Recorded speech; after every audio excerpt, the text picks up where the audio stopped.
Bonjour et bienvenue sur notre chaîne XVAL. Aujourd'hui, nous allons aborder un sujet sensible mais crucial pour de nombreux chefs d'entreprise, la valorisation de son entreprise, de sa société en cas de divorce. Comment déterminer la valeur de votre entreprise en cas de divorce? Quelles sont les implications en fonction du régime matrimonial? Et à quelle date est-ce que je dois valoriser mon entreprise? Restez avec nous pour une courte vidéo de quelques minutes si vous souhaitez avoir toutes ces réponses. Lors d'un divorce, la valorisation de l'entreprise est un élément clé pour déterminer le partage du patrimoine. Voici quelques points qui nous semblent essentiels à considérer. 1. La date de valorisation. La date de valorisation de l'entreprise peut varier selon la situation et les décisions judiciaires. 3 grandes possibilités à retenir. 1.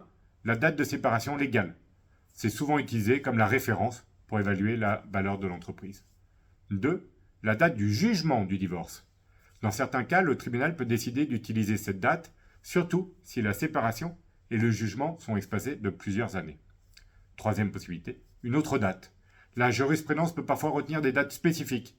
Par exemple, l'arrêt de la Cour de cassation du 5 novembre 2014 a précisé que la date à retenir pour la valorisation est celle de l'assignation au divorce, notamment en cas de désaccord sur la date de séparation. Deuxième point, l'impact des régimes matrimoniaux. Le régime matrimonial influence directement le partage des biens, donc c'est essentiel de s'y pencher. 3 grands types. La communauté de biens. Les actifs de l'entreprise seront partagés équitablement entre les conjoints. Deuxième possibilité, la séparation de biens. Chaque conjoint va conserver ses biens propres, mais une compensation peut être demandée si l'autre conjoint a contribué à la valorisation de l'entreprise.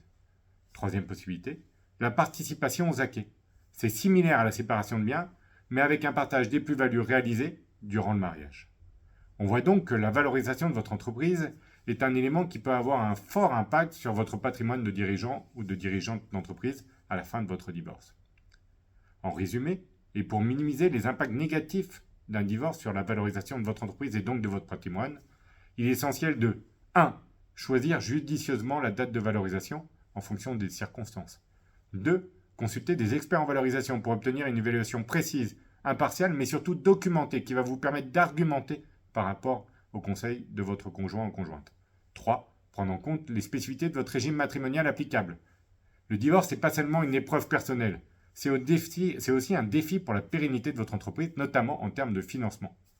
Si vous souhaitez en savoir plus sur la manière de gérer la valorisation de votre entreprise en cas de divorce, n'hésitez pas à visiter notre site www.xval.fr. Chez XVAL, nous sommes spécialisés dans la valorisation d'entreprises et nous pouvons vous aider à naviguer dans ces périodes difficiles.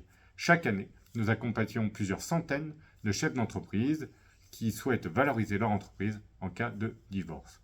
Si vous avez aimé cette vidéo, si vous souhaitez en recevoir plus d'informations sur la valorisation d'entreprise, n'hésitez pas à vous abonner sur la chaîne de XVAL.